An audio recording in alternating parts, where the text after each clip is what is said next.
얼마 전 베니스 영화제에서 피에타라는 작품으로 최고 작품상을 받은 김기덕 감독은 이미 많은 분들이 아시는 대로 정규 국가과정을 이렇게 밟으신 분이 아니십니다. 농업전수학교에서 농업을 배웠고 아주 어렸을 때부터 청계천에서 아주 힘들고 고단한 노동자의 삶을 살았습니다. 미술도 혼자 독학해서 그림을 배웠고 영화도 공부한 적이 없습니다. 스스로 독학을 한 분입니다. 워낙 감독과 그 작품에 대한 호불호가 너무 명확하게 갈리기 때문에 오늘 저는 이 자리에서 영화 이야기를 하려고 하는 것은 아닙니다. 다만 감독이 1년 동안 거의 무학위에 가까운 분이신데 1년 동안 야간 신학교에서 공부를 했습니다. 그래서 감독이 스스로 밝히듯이 그 1년 동안의 야간 신학교 경험, 그 기독교적인 경험이 자신 영화의 큰 자산이다라고 밝히고 있듯이 그의 작품에는 그래서 종교적인 주제가 많이 등장할 수밖에 없습니다. 이 피에타, 이 작품의 주제 역시 회개와 용서입니다. 남자 주인공은 그 채무자에게 아주 악랄하게 돈을 뜯어내는 그런 잔혹한, 그런 잔인한 그런 인물입니다. 피부치 하나 세상에 없이 그저 혼자 커서 너무 쓸쓸해서 인격이 비틀어질 대로 비틀어진 그런 남자 주인공입니다. 그런데 어느 날 자신을 엄마라고 이야기하는 한 여성이 느닷없이 등장을 하게 됩니다. 그리고 이 남자 주인공과 여자 주인공 사이에 있어지는 잔인한 비밀이 하나씩 하나씩 그렇게 드러나는 그런 영화입니다. 중요한 것은 주제가 회개와 용서라는 것입니다. 단순한 용서만이 아닙니다. 회개와 용서입니다. 여러분 오늘 성경 말씀을 보시면 예수님이 말씀을 하십니다. 근데 깊이 생각하셔야 됩니다. 예수님 서로 용서하라, 너는 용서하라 그렇게 말씀하지 않으셨습니다. 예수님 그렇게 말씀 안 하셨어요. 성경 다시 보세요. 3절에 보시면 그가 회개하거든 너는 용서하라. 4절에서도 다시 너에게 돌아와서 내가 회개하노라 하거든 너는 용서하라. 내가 보상해서 내 인격이 고매해서 용서할 수 있는 건 아닙니다. 용서의 주체는 내가 될 수 없어요. 하나님께서 마음을 열어주셔야 됩니다. 하나님의 역사예요. 고로 회개와 용서, 이건 같이 가는 겁니다. 십자가를 통해서 보여주신 하나님의 사랑, 여러분 그게 뭡니까? 우리 사랑하는데 물량적인 사랑이 아닙니다. 우리 하나님의 사랑도 자꾸만 내 소원을 중심으로 해서 생각하려고 합니다. 그래서 내 소원 성취와 직결해서 사랑을 판단해요. 내가 가난하면 부해지기를 바라고, 내가 병들었으면 병 낫기를 바라고, 내가 억눌렸으니 자유케 하시면 그게 사랑이겠다 생각하지만 여러분 그러나 십자가의 사랑은 그런 것이 아닙니다. 십자가의 사랑이 뭡니까? 한마디로 의롭다 하신 그 십자가의 사랑이에요. 더러운 자를 깨끗하다고 하십니다. 분명히 죄인인데 의인이라고 하세요. 죽일 놈이에요. 나쁜 놈이에요. 그런데 착하고 신실한 종으로 의롭다 여겨주시는 거예요. 한마디로 말씀드리면 용서하셨다 하는 겁니다. 그것이 십자가의 사랑이에요. 더러운 자를 향해서 깨끗하게 하시고 죄인을 향해서 의롭다 하십니다. 고로 사랑의 뿌리는 용서에 있습니다. 용서가 사랑의 뿌리예요. 그러니 일반적으로 화해다, 일치다, 상생이다 무슨 말을 해도 다 쓸데없는 얘기입니다. 여러분 용서의 뿌리가 내리지 않는 이 신앙적인 사랑 없이는 물리적인 통합, 윤리적인 화해, 정치적인 일치 이거 다 별 볼 일 없는 그런 이야기가 될 수밖에 없습니다. 요즘 대선이 가까워오면서 많은 분들이 이제 매스컴에 나와서 이런 말씀 저런 말씀 좋은 말씀 하시는데 죄송하지만 전 개인적으로 이 한마디는 참 맹랑하다 그렇게 생각하는 표현이 하나 있습니다. 근데 다들 너무 스스럼 없이 사용하셔서 뭐 다 좋은 말이라고 생각하고 좋은 뜻이라고 생각하신 것 같은데 모르겠어요. 제 생각에는 이건 말이 안 되는 말이라고 생각합니다. 뭔고 하니 국민의 뜻이라면 국민의 뜻, 국민. 그 국민 누구 얘기하는 겁니까? 국민 도대체. 저한테는 아직 한 분도 제 뜻을 물어보신 분이 없는데 여러분한테는 물어보셨어요?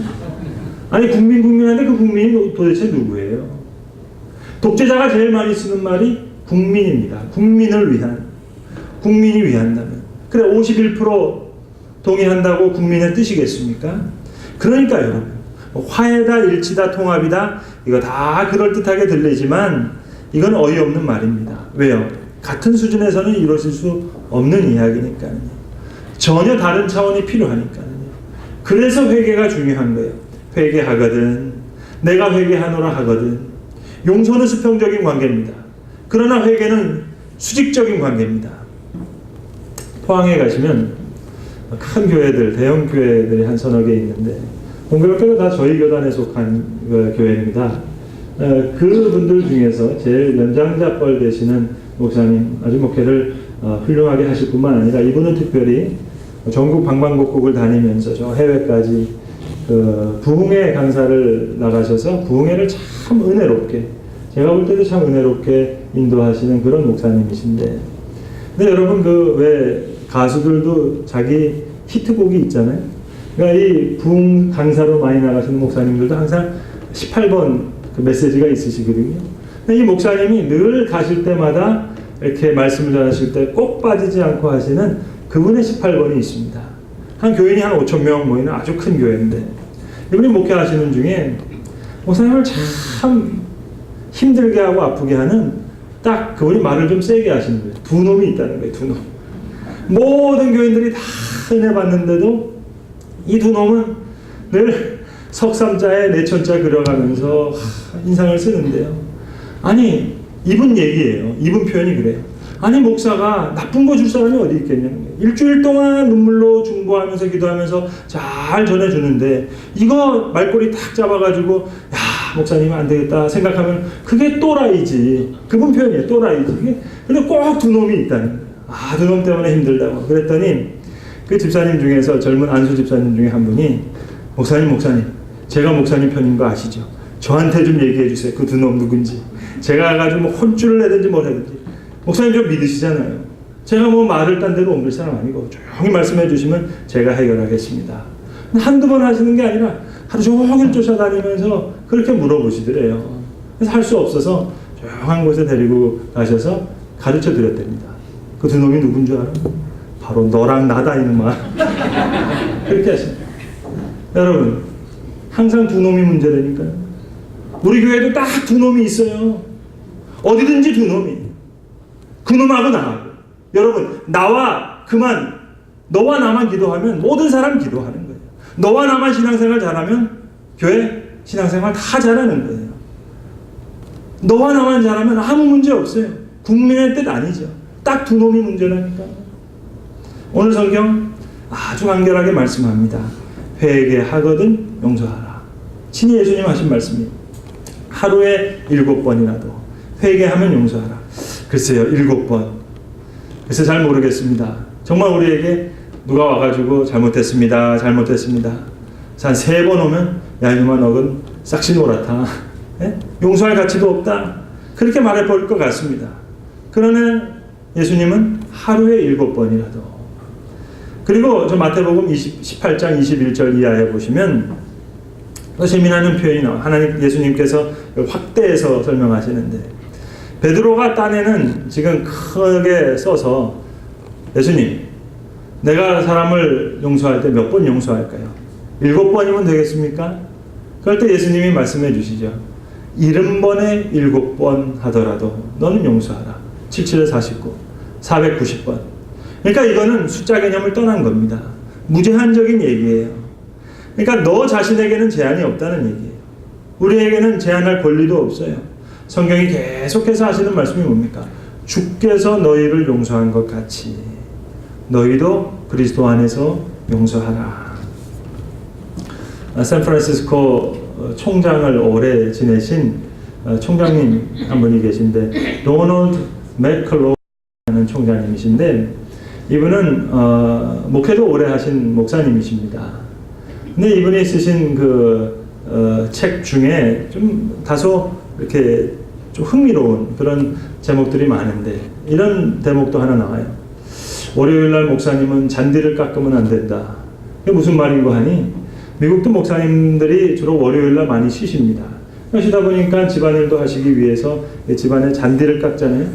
그러면 미국 교인도 이런 교인이 있대요. 지나가다가 같은 동네에 있으니까 지나가면서 목사님 어제 설교 말이에요.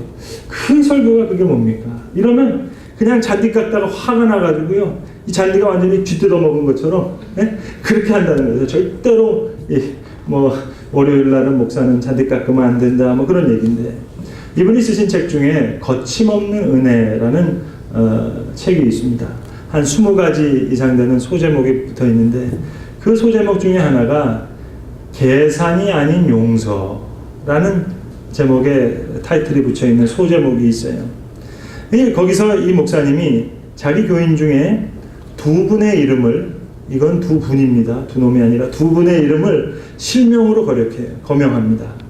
레이와 엘머라고 하는 은퇴하신 부부인데 자기가 그렇게 화가 나서 막 잔디를 쥐파바우처럼 깎다가도 그 은퇴한 부부를 보면 그렇게 마음이 이렇게 평안해질 수가 없더라는 거예요. 그래서 하루는 미국 상황이니까 이 두 부부와 이제 목사님이 골프를 치러 나갔는데 골프를 치는데도 목사님은 그냥 막 이전저전 생각하니까 늘 벙커에 들어가고 러프에 들어가는데 이 두 은퇴 부부는 늘 이렇게 평안한 마음으로 운동을 하거든요.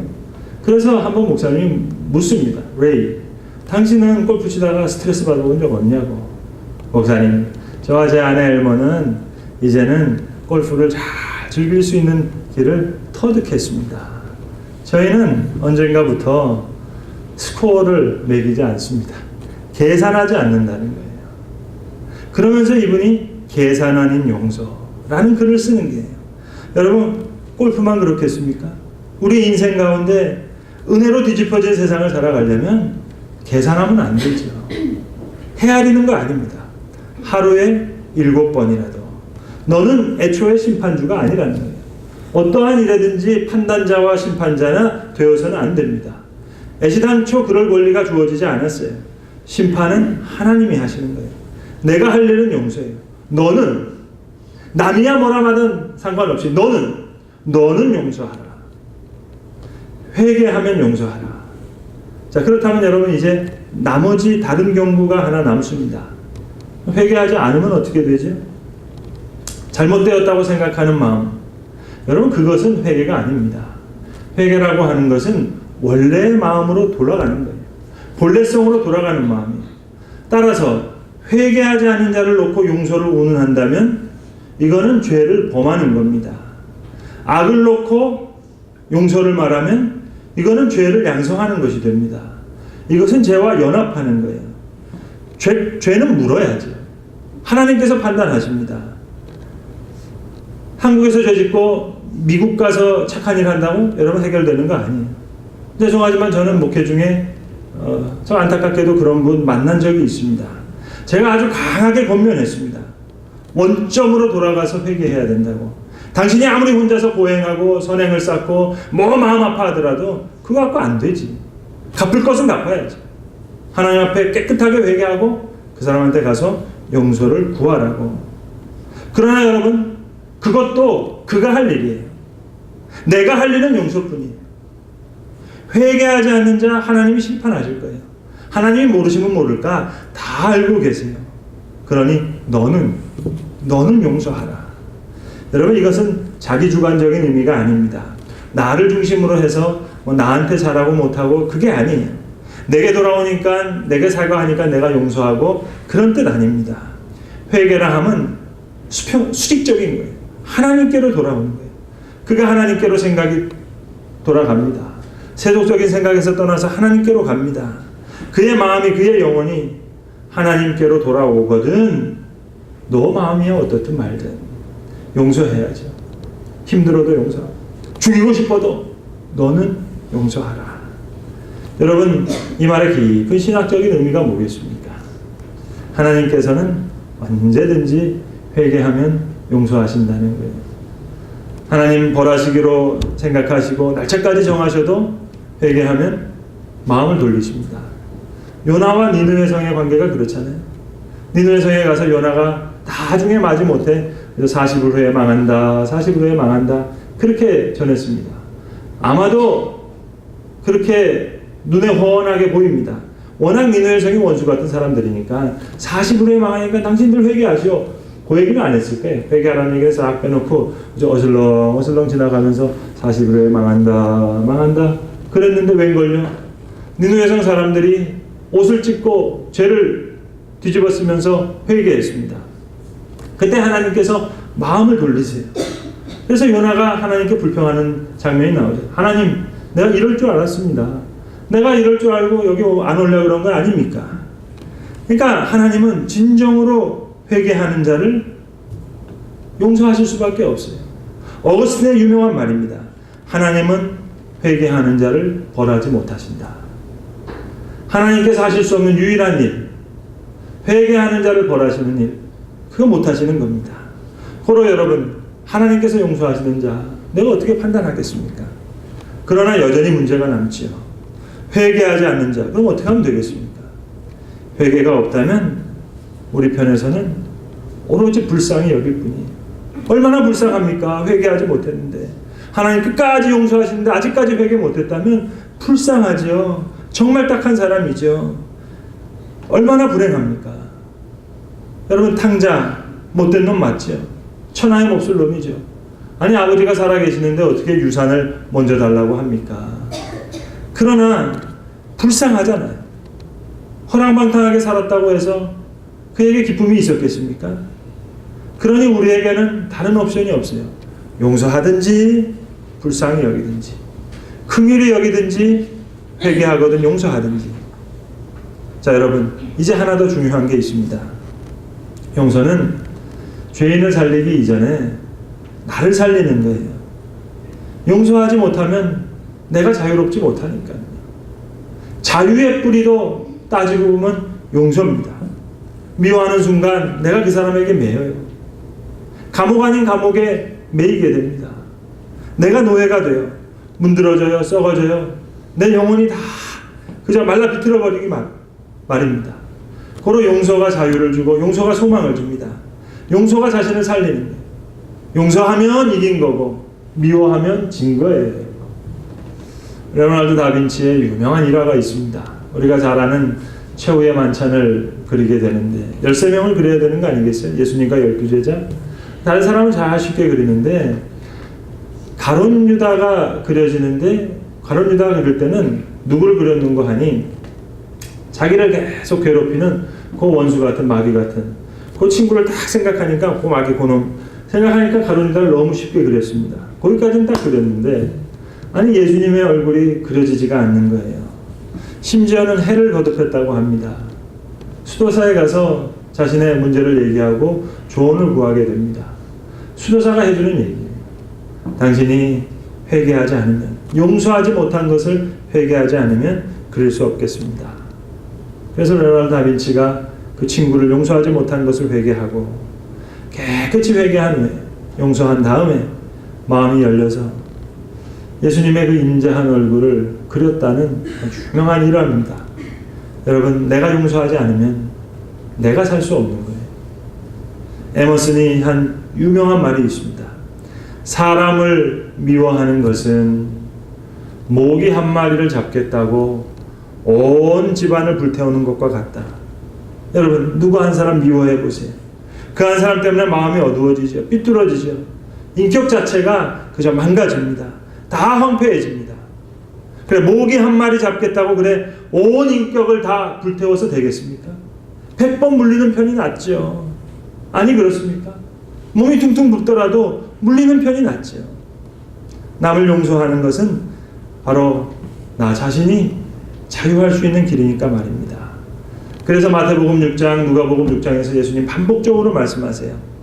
너가 남을 용서하면 하늘에 계신 아버지께서 너를 용서하실 것이다. 종말론적인 말씀만이 아닌 줄로 압니다.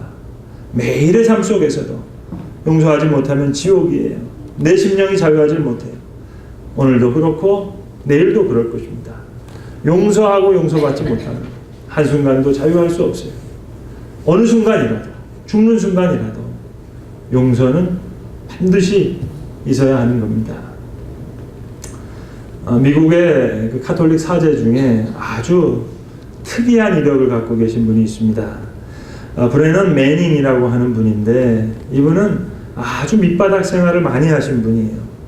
그리고 한평생 그 밑바닥에 살았던 분들과 그의 일생을 같이 한 분이십니다.